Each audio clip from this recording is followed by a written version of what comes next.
فرمائے اور اس رات کا صدقہ، اس دن کا صدقہ، اس مہینے کا صدقہ، اللہ تعالیٰ کی ذات مقدسہ یہ دن، یہ مواقع ہمیں زندگی کے اندر بار بار نصیب فرمائے۔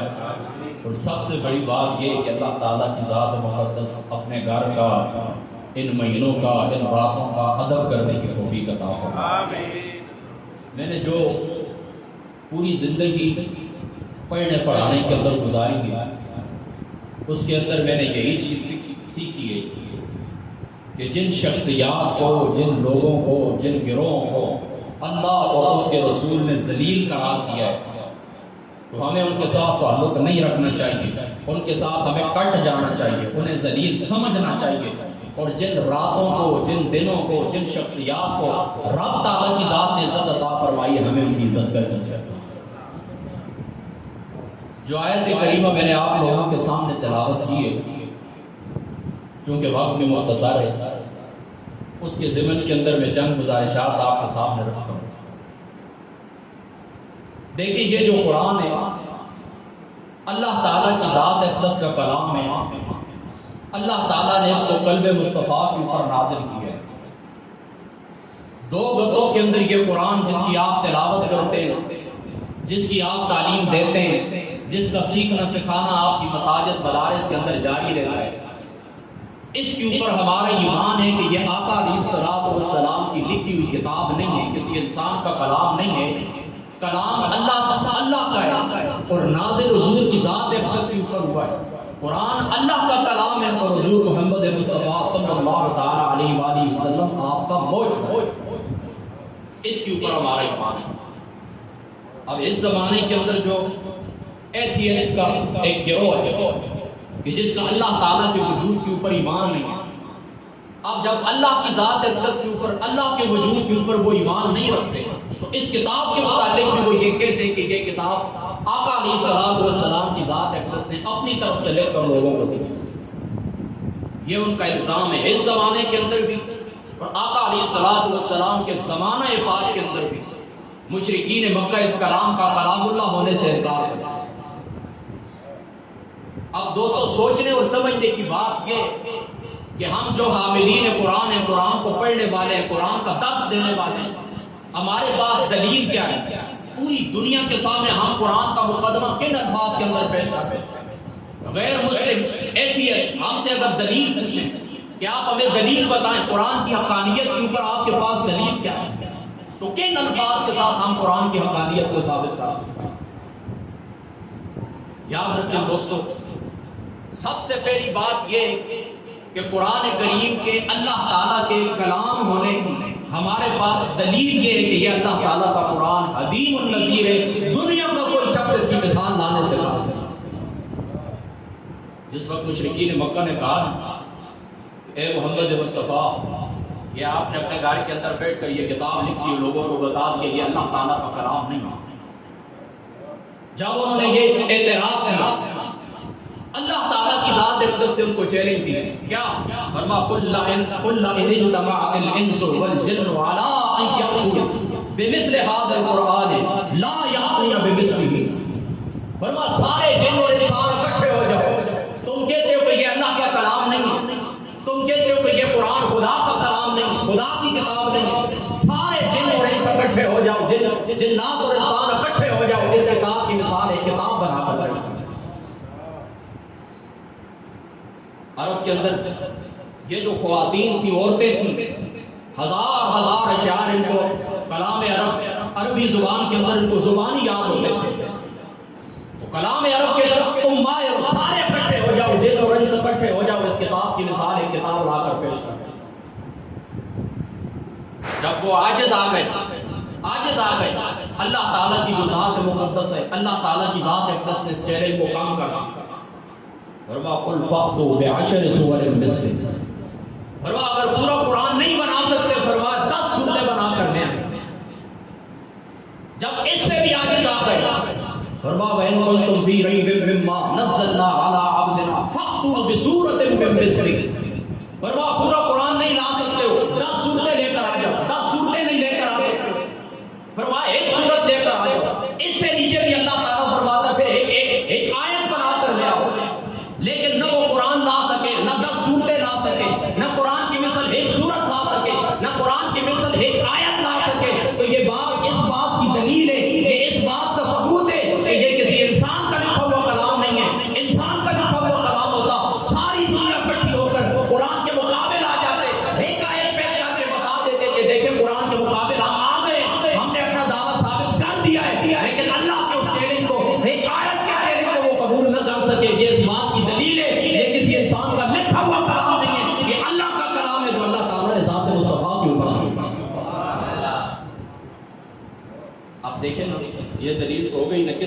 عدیم النظیر ہونے کے اعتبار سے یہ قرآن اللہ تعالیٰ کا کلام ہے، عدیم النظیر ہے، کوئی اس کی مثال پیش نہیں کر سکتا، یہ قرآن کی حقانیت کی دلیل ہے۔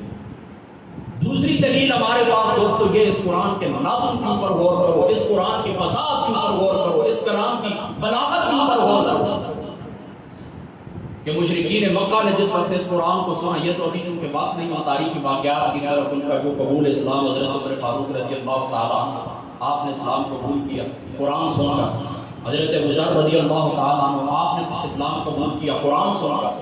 خود مشرکین مکہ جس وقت آپس میں ان کی تنہائی کے اندر مجلس ہوتی، وہ کہتے ہیں اللہ کی عزت کی قسم ہم نے بڑے بڑے شاعروں کے کلام سنے، ہم نے بڑے بڑے شعراء کے کلام سنے، لیکن ہم اللہ کی عزت کی قسم اٹھا کر کہتے ہیں اپنے معنی کے اندر وہ کہتے تھے بتوں کی عبادت کرتے تھے، بتوں کو اللہ تعالیٰ کا وسیلہ ٹھہراتے تھے۔ فرما ہمیں اپنے معبودات کی قسم ہے، فرما یہ کلام جو حضور محمد مصطفیٰ تلاوت کرتے ہیں، فرما کسی انسان کے بس کے اندر ہے ہی نہیں اس قسم کا کلام دنیا کے سامنے پیش کر سکتا۔ تو دوستو عدیم النظیر ہونے کے اعتبار سے یہ اللہ تعالیٰ کا کلام ہے، فصاحت بلاغت، اس کے نظم کے اوپر غور کرے، ایک آیت کا دوسری آیت کے ساتھ ربط کیا ہے اس کے اوپر غور کرے، اس کے مضامین کے اوپر غور کرے، پوری کلام عرب کو پڑھ ڈالیں اور قرآن پاک کو دیکھیں اور قرآن پاک کا ایک لفظ ہٹا کر دوسرا لفظ آپ اس مقام کے اوپر یہ خیال کر کے کہ یہ آیت موضوع بن جائے گی، یہ جو اللہ تعالیٰ کا کلام ہے اس آیت کے اندر ہم یہ لفظ رکھ دیں گے تو یہ زیادہ بامانہ ہو جائے گا۔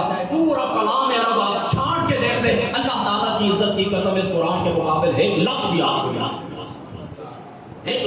کو نہیں ملے۔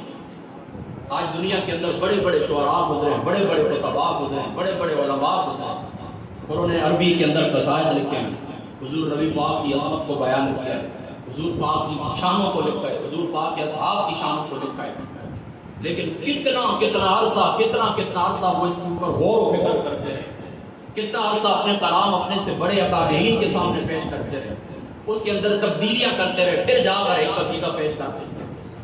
آج دنیا دیکھے نا، جب سے یہ قرآن نازل ہوا ہے آج تک کے زمانے کے اندر کوئی ایک شخص بھی ایسا نہیں ہے کہ جس نے کسی مقام کے اوپر انگلی رکھ کر یہ کہا کہ اس جگہ پر قرآن لفظ ہو جاتا تو یہ بہتر ہو جاتا۔ یہ اس بات کی دلیل ہے کہ یہ انسان کے پاس کی بات نہیں ہے، کہ وہی کلام ہے، اللہ کا کلام ہے جو اللہ تعالیٰ نے ذات مصطفیٰ کی اوپر۔ اب آگے بڑھیں، اس کی پیشن گوئیوں کے اوپر آپ غور کریں۔ دیکھیں جو یہودی تھے یہ کیا کہتے تھے؟ یہودی کہتے تھے کہ ہم اللہ تعالیٰ کے پیارے ہیں، ہم اللہ تعالیٰ کے محبوب ہیں، ہمیں جہنم کے اندر امام آلوسی رحمۃ اللہ تعالیٰ نے آپ نے تفسیر روح المعانی کے اندر لکھا ہے، فرماتے ہیں وہ کہتے ہیں کہ ہمیں صرف 40 دن جہنم کا عذاب دیا جائے گا، بس 40 دن ہم جائیں گے جہنم کے اندر رہیں گے، بس اس کے بعد ہم آزاد ہو جائیں گے، ہم اللہ کے پیارے ہیں۔ اللہ تعالیٰ فرماتے ہیں قل ان کانت لکم الدار الآخرۃ عند اللہ خالصۃ من دون الناس فتمنوا الموت۔ اگر تم کہتے ہو کہ ہم اللہ تعالیٰ کے پیارے ہیں اور آخرت کا گھر ہمارے لیے ہے، تو اس آخرت کے گھر کی طرف آنے کے لیے آپ کو تکلیف کیا ہے، آپ کو رکاوٹ کیا ہے؟ دیکھیں نا، ایک جگہ آپ کو معلوم ہے کہ وہاں پر میں جاؤں گا، میرا خوبصورت گھر، میرا باغات، میرے باغات، میرے بیوی بچے اس مقام کے اوپر موجود ہیں، تو میں کہتا ہوں اگر ہیں آپ کے بیوی بچے موجود ہیں، آپ کی کوٹھی اس مقام کے اوپر موجود ہے، آپ کے بنگلے اس مقام کے اوپر موجود ہیں، تو پھر آپ روکے کیوں ہیں؟ جائیں نہ باہر، رکاوٹ کیا ہے؟ اللہ تعالیٰ نے چیلنج دیا کہ تم کیا کہتے ہو؟ تم یہ کہتے ہو کہ ہم اللہ کے پیارے ہیں، ہم اللہ کے محبوب ہیں، 40 دن ہمیں عذاب ہوگا، اس سے اوپر ہماری جان چھوٹ جائے گی، تو فرمایا کیا کرو؟ موت کی تمنا کرو، فتمنوا الموت، موت کی تمنا کرو، کیونکہ موت کیا ہے؟ اللہ تعالیٰ کی ذات اقدس سے ملاقات ہے۔ آقا علیہ السلام نے فرمایا، اللہ علی قاری صاحب رحمۃ اللہ تعالیٰ نے آپ نے مرقات کے اندر اس حدیث پاک کو نقل کیا، فرمایا موت کیا ہے؟ فرمایا ایک گھر سے، آقا علیہ السلام نے فرمایا ایک گھر سے دوسرے گھر کے اندر منتقل ہونا، اس کا نام ہونا، اس کا نام ہونا۔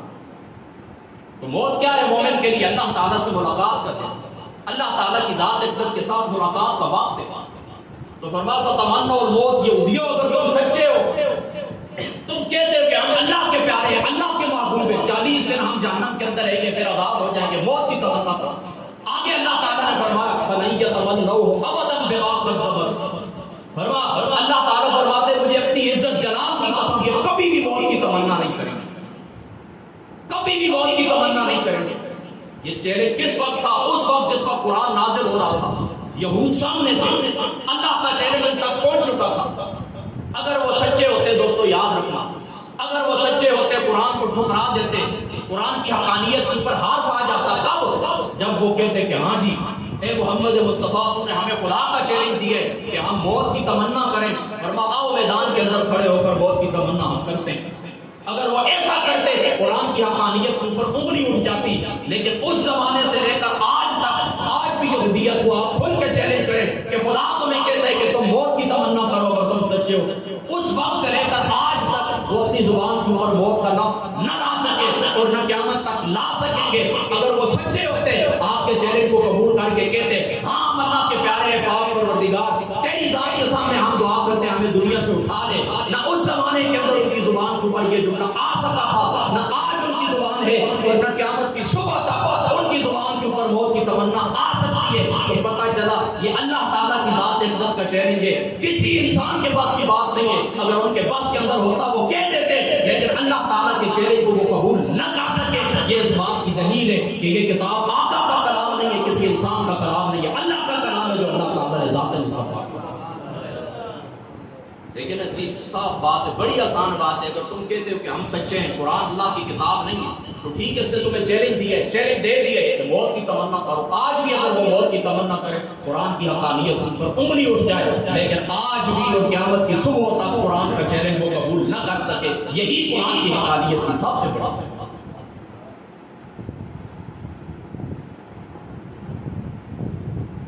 حضور نبی پاک صلی اللہ تعالیٰ علیہ وآلہ وسلم آپ اس طرح کہ جس وقت حضور علیہ السلام مدینہ طیبہ تشریف لے گئے، کفار کے ظلم و ستم سے تنگ آ کے اللہ تعالیٰ نے ہجرت کو حکم دیا.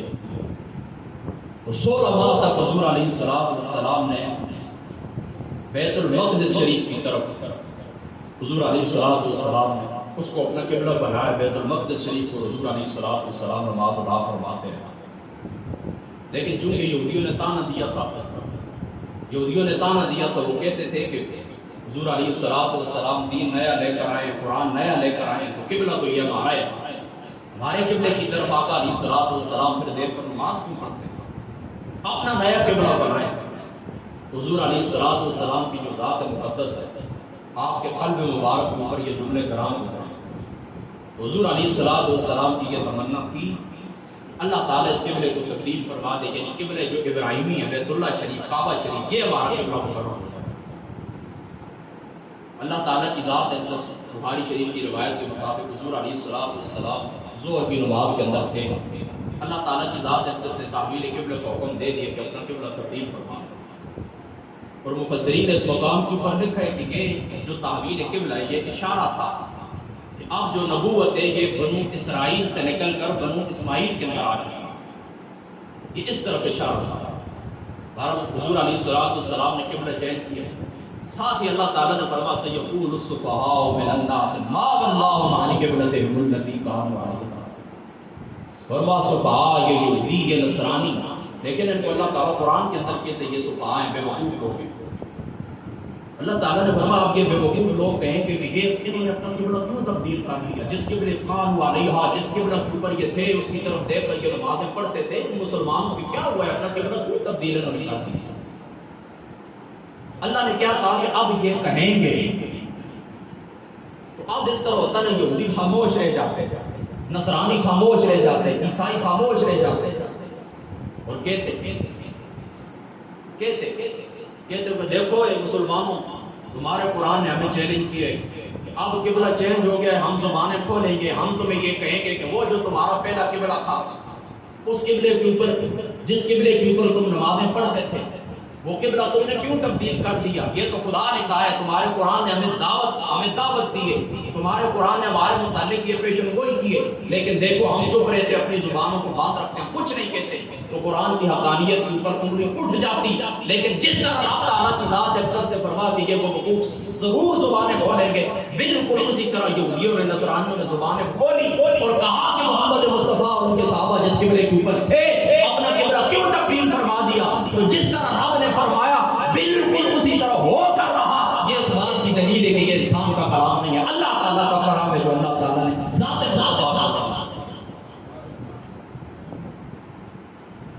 فرعون کے متعلق اللہ تعالیٰ فرماتا ہے، بس بات کو اختتام کی طرف لے کے چلتا ہوں، فَالْيَوْمَ نُنَجِّيكَ بِبَدَنِكَ۔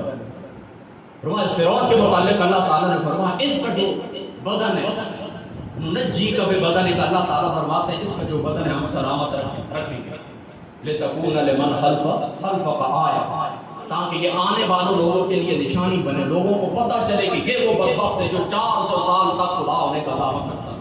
400 سال تک فرعون نے دعویٰ کیا کہ میں کیا ہوں، میں اللہ ہوں، الوہیت کا دعویٰ 400 سال تک کرتا رہا۔ اور چلتے چلتے ضمن آپ یہ بات بھی ذہن کے اندر رکھ لیں کہ فرعون وہ تھا کہ جس نے 400 سال تک دعویٰ کیا الوہیت کا کہ میں اللہ ہوں۔ اس فرعون کی طرف بھی جس وقت حضور علیہ السلام، اس فرعون کی طرف بھی اللہ تعالیٰ کی ذات اقدس نے جس وقت حضرت موسیٰ کو اور حضرت ہارون کو بھیجا اس شخص کی اصلاح کے لیے، اس کو اللہ کا پیغام پہنچانے کے لیے، تو کیا فرمایا؟ فقولا لہو قولا لینا لعلہ یتذکر او یخشی۔ اللہ تعالیٰ کی ذات اقدس نے کیا فرما فرعون کے پاس جا رہے ہو لیکن تم نے کیا کرنا ہے؟ فقولا لہو قولا لینا لعلہ یتذکر او یخشی۔ فرما خبردار، تم لوگوں نے کیا کرنا ہے کہ تم لوگوں نے جس وقت اس کو میری توحید کی دعوت دینی ہے، میری طرف بلانا ہے، دین کی دعوت دینی ہے، فقولا لہو قولا لینا، بات نرم طریقے سے کریں، نرمی سے بات سمجھانی ہے، آسان الفاظ کے اندر نرمی کے ساتھ ان کو دعوت دیں۔ تو دوستو یہ ہمارے لیے یہ لمحہ فکریہ ہے، ہم کو تباہ کے لیے، ہم علماء کے لیے، کہ جو ہم داعیان دین کے لیے جو لوگوں کو دین کی دعوت دیتے ہیں، تو وہ چھوٹی چھوٹی باتوں کے اوپر کیا کرتے ہیں کہ کھڑے ہوتے ہیں، مناظروں کے چیلنج کرتے ہیں، مراقبوں کے چیلنج کرتے ہیں، سپیکر توڑتے ہیں۔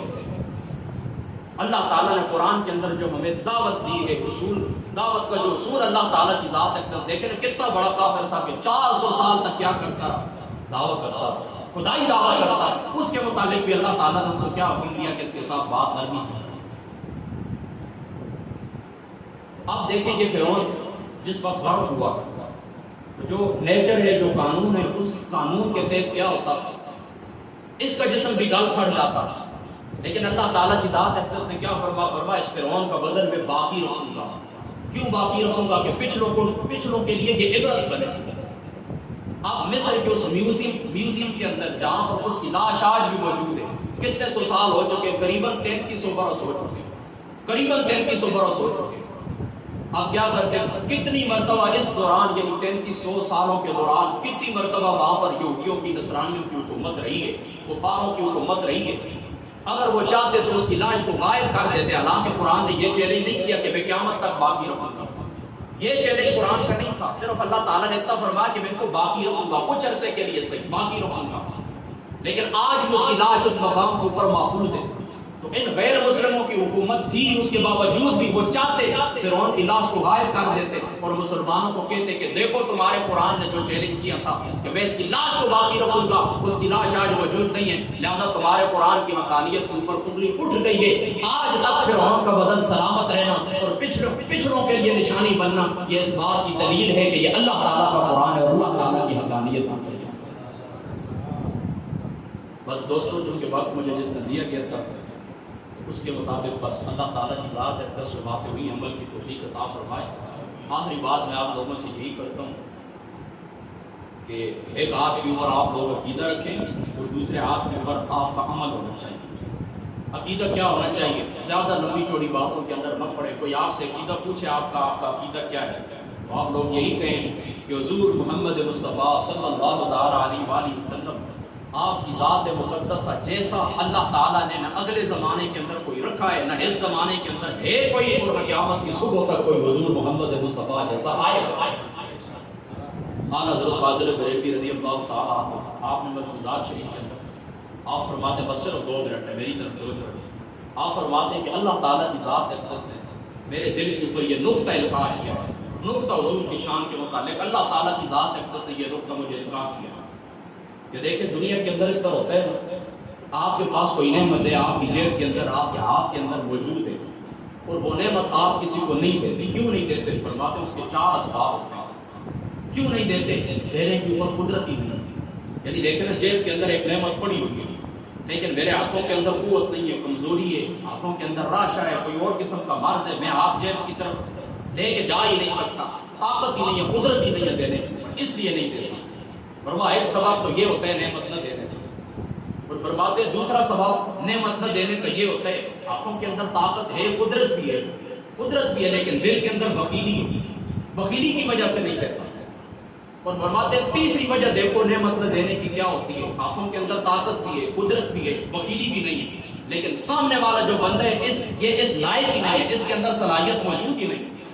جس طرح سنن ابن ماجہ شریف کی روایت ہے، حضور علیہ السلام نے فرمایا، ٹھیک ہے اس کے اوپر محدثین نے جرح کی ہے اس روایت کو، صحیح روایت ہے تب بھی فضائل کے لیے تو کافی۔ ابن ماجہ شریف کے اندر موجود ہے، حضور علیہ السلام نے فرمایا نائل آدمی کو قرآن سکھانا ایسا ہے جس طرح وہ ایک ناپاک چیز ہوتی ہے نا، فرمایا اس کے گلے کے اندر ہاتھ ڈالنا۔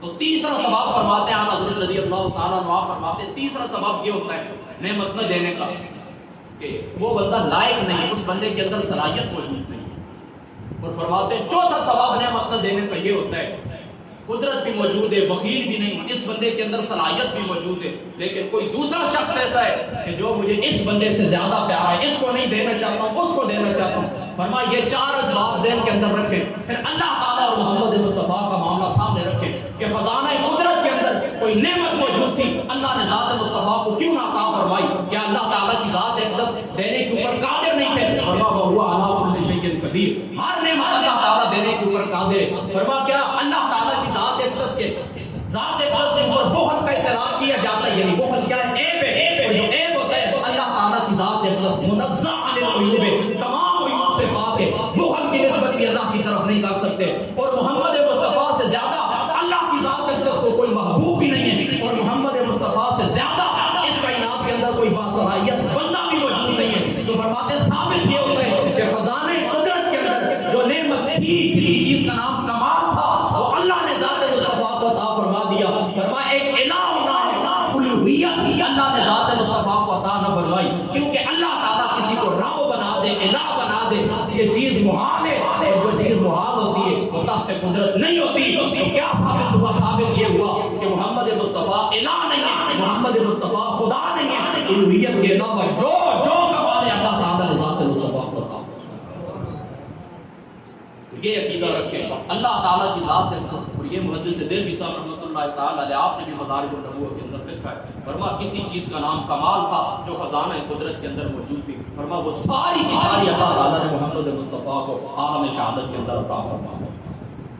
عقیدہ یہ رکھیں کہ ذات مصطفیٰ کے ساتھ کوئی اور عمل کیا ہونا چاہیے؟ بس آخری بات مسند احمد کی روایت ہے، حضور علیہ السلام کی ذات مقدس آپ تشریف فرمائیں، ایک شخص آیا مسجد کے اندر، صحابی رسول حضور نے فرمایا یہ جنت دی، ساتھ سرکار کے صحابہ بیٹھے ہوئے۔ دوسرے دن پھر وہ شخص آیا مسجد کے اندر، حضور کے صحابی تھے، حضور نے فرمایا یہ جنت دی۔ تیسرے دن پھر فرمایا کہ یہ جنت دی۔ تو سرکار کے ایک صحابہ تھے حضرت عمرو بن العاص رضی اللہ تعالیٰ عنہ یا پھر حضرت انس رضی اللہ تعالیٰ عنہ تھے، انہوں نے اس طرح کیا کہ اس شخص کے پیچھے چلے گئے، اس کو کہنے لگے یار بات اس طرح ہے کہ میرے والد سے جھگڑا ہو گیا، میں نے کہا کہ میں 3 دن قسم کھائی ہے کہ میں 3 دن گھر نہیں جاؤں گا، میں تیرے پاس رہوں گا۔ تو وہ بھی صحابی رسول تھے، غیر شادی شدہ تھے، نے کہا یہ صاحب میرا گھر رہے کوئی بات نہیں۔ یہ کہتے 3 دن تک میں اس بات کے اوپر غور کرتا رہا کہ حضور نے ان کو جنتی قرار دیا، اس بندہ کا عمل کون سا ہے میں دیکھوں تو صحیح۔ فرمایا 3 راتیں میں اٹھ کر دیکھتا رہا، کوئی لمبے چوڑے وظیفے پڑھے گا، کوئی لمبی چوڑی نمازیں ہوں گی، تہجد کی فرمایا کچھ نہیں، جس طرح رات کو اٹھتے ہیں دعا ہوتی ہے وہ بھی پڑھتے تھے، میں بھی پڑھتا تھا، صبح کی اذان ہوتی تھی وہ بھی آ جاتے تھے، میں بھی آ جاتا تھا۔ فرمایا 3 دن ہوئے مجھے مایوسی ہوئی، تیسرے دن میں نے ان سے ہاتھ ملایا اور میں نے کہا یار بات سچ میں آپ کو بتاتا ہوں کہ بات اس طرح ہے کہ میرے والد سے جھگڑا کوئی بھی نہیں ہوا، میں نے ویسے ایک بات جاننا چاہتا تھا۔ 3 دن محمد مصطفیٰ صلی اللہ تعالیٰ علیہ وآلہ وسلم آپ فرماتے رہے، تیرے متعلق فرماتے رہے کہ تم جنتی ہو، میں تیرا عمل دیکھنا چاہتا تھا، لیکن ان 3 راتوں کے اندر میں کوئی عمل دیکھ نہ سکا، آج میں مایوس ہو کے واپس جا رہا ہوں۔ انہوں نے کہا یار ہاں بات تو اسی طرح جو کچھ تو نے دیکھا ہے میں سے زیادہ تو کچھ بھی نہیں، لیکن واپس جاتے ہوئے پھر ان کو واپس بلا کے کہا ہاں ایک بات ہے میرے اندر۔ فرمایا وہ کون سی؟ فرمایا میرے دل کے اندر کسی مسلمان کے لیے حسد نہیں، میرے دل کے اندر کسی مسلمان کے لیے نفرت نہیں۔ فرمایا میں رات میں سوتا ہوں سب کو معاف کرتا ذرا سی، اور یہ آقا علیہ السلام کی بڑی سنت ہے، ترمذی شریف کتاب العلم کو اٹھا کے دیکھ لیں، حضور علیہ السلام نے حضرت انس کو فرمایا سب سے بڑی جو میری سنت ہے وہ اپنے دل کو پاک صاف، عمل یہ ہو کہ حضور جیسا کوئی نہیں، عقیدہ یہ ہو آپ کی اوپر کہ حضور جیسا کوئی نہیں. اور عمل کیا ہونا چاہیے؟ کسی بھی مسلمان کے لیے آپ کے دل کے اندر نفرت نہیں ہونا چاہیے. بس اللہ تعالیٰ کی ذات ہے، اس عمل کی توفیق عطا فرما.